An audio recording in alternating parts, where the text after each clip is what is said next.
మా లంబాడ సోదరులందరూ కూడా నేను ఒకటే మాట చెప్పదలుచుకున్నా. డిసెంబర్ 31 లోపల మీ సమస్యల్ని పరిష్కరించే బాధ్యత తెలంగాణ రాష్ట్ర ప్రభుత్వం తీసుకుంటుంది. మీడియా మిత్రులకు కూడా నా సూచన, ఇది మనం ఇప్పుడు పూర్తి చేసుకోకపోతే ఇంకెప్పటికి పూర్తి కాదు. ఇంకెప్పటికంటే ఎప్పటికి కాదు. ఇంత గొప్ప అవకాశం మంత్రి ముఖ్యమంత్రితో సహా ఈ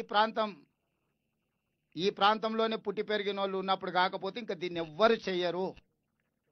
ఇందులో ఈ పనిని పూర్తి చేసుకోవడానికి మనందరం కూడా ఏకం కావాలి. దీని మీద చిలువలు పలువలు తప్పుడు ఆరోపణలు ఎవరని చెప్తే మనందరం కలిసి తిరిగేసి కొట్టాలి. ఎందుకంటే నల్గొండ జిల్లాలో కృష్ణా జలసాధన సమితి కానీ, లేకపోతే మా ప్రాంతంలో కల్వకుర్తి జలసాధన సమితిలో పనిచేసిన మీడియా మిత్రులు చాలామంది ఉన్నారు. ఇక్కడ మీరు మీడియా మిత్రులుగానే కాదు, జలసాధన సమితిలో క్రియాశీలక పాత్ర పోషించిన వాళ్ళు ఇక్కడ ఉన్న జర్నలిస్టులు ఉన్నారు. నాకంటే మీకు అందరికీ ప్రాజెక్టు గురించి, దీని అవసరం గురించి మీకు అందరికి బాగా తెలుసు. ఏ అడ్డంకులు వచ్చినా తొలగించుకుందాం, ఈ ప్రాజెక్టు పూర్తి చేసుకుందాం. ఈ ప్రాజెక్టు పూర్తి చేయకపోతే మహబూబ్ నగర్కు, నల్గొండ జిల్లాకు తీరని నష్టం జరుగుతుంది. కాబట్టి మీ అందరి సహకారాన్ని మేము ఆశిస్తున్నాం.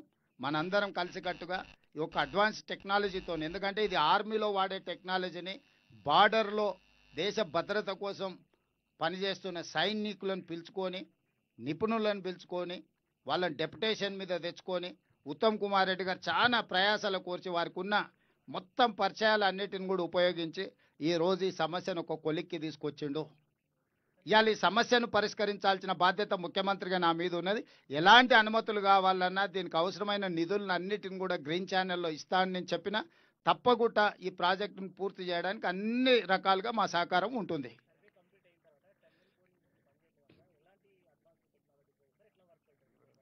ఇప్పుడు ఆ వివరాలన్నీ కూడా టెక్నికల్ పర్సన్స్ ఉన్నారు. నేను చెప్పేదానికంటే వాళ్ళు అందుకే మీకు చెప్పిండ్రు. ఇప్పుడు టన్నెల్ బోర్ మిషన్ను పక్కన పెట్టి సేమ్ అంచనాలతోనే దాన్ని మొత్తం తీసేసి 11 మీటర్స్ డయా టన్నెల్ 9.8 కిలోమీటర్ల ఇది ఏదైతే ఉన్నదో అది కంప్లీట్ చేస్తాం.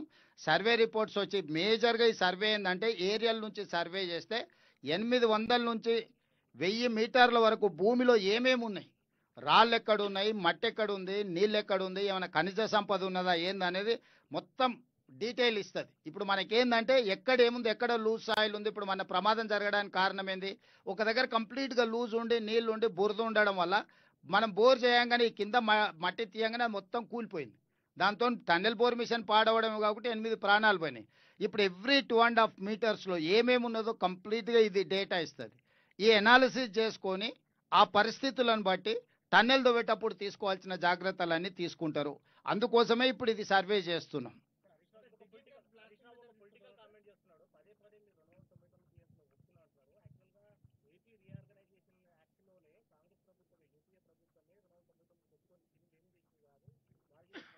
ప్రతాప్, ఒకవేళ అదే నిజమైతే వీళ్ళు గాడిదలను కాస్తుండ్రా? వీళ్ళు మేధావులు కదా, నీళ్లకు నడక నేర్పిన వాళ్ళు వీళ్ళే కదా, వాళ్ళ మామనే కదా నీళ్ళకి నడక నేర్పిండు, చంద్రబాబు నాయుడికి ప్రాజెక్టులు నేర్పిండు కదా, పార్లమెంట్ అసెంబ్లీలోనే చెప్పిండు కదా. ఇప్పుడు గతంలో తప్పులు జరిగినాయి కాబట్టి తప్పులన్నీ సరిదిద్దుకోవడానికి తెలంగాణ రాష్ట్రం తెచ్చుకున్నాం. గతంలో ఏదైనా తప్పులు జరిగినాయంటే, ఏ తప్పులు జరగకపోతే తెలంగాణ రాష్ట్ర ఉద్యమం ఎందుకు వస్తుండే, ప్రజలు ఎందుకు తిరగబడుతుండ్రి? గత ఉమ్మడి రాష్ట్రంలో మన ప్రాంతానికి అన్యాయం జరిగిందనే కదా ప్రజలు తిరుగుబాటు చేసి తెలంగాణ రాష్ట్రం తెచ్చుకోరు. తెలంగాణ వచ్చిన తర్వాత గతంలో జరిగిన తప్పిదాలన్నిటిని కూడా సరిదిద్దుకోవడానికి 10 ఏళ్ళు మీకు అవకాశం ఇస్తే, కిరణ్ కుమార్ రెడ్డి చేసిన పనే కేసీఆర్ చేస్తే ఇంకా మరి కేసీఆర్ ఎందుకు? ఇలా వాళ్ళు పోతిరెడ్డిపాడు ద్వారా నీళ్లు తీసుకెళ్ళాలని నువ్వు అనుమతులు ఇచ్చినావు, బంకచెర్ల ద్వారా గోదావరి జలాలను నువ్వే చెప్పినావు. నేను ఆయన మాట్లాడినవన్నీ మళ్ళీ తీసుకొచ్చి ముందర పెడతా. కేసీఆర్ అసెంబ్లీలో పవర్ పాయింట్ ప్రజెంటేషన్ ఇచ్చినప్పుడు చంద్రబాబు నాయుడుకి ఆయన ఎట్లా చెప్పిండో కూడా మొత్తం వివరాలు చెప్పిండు, నేను అన్నీ చెప్తా.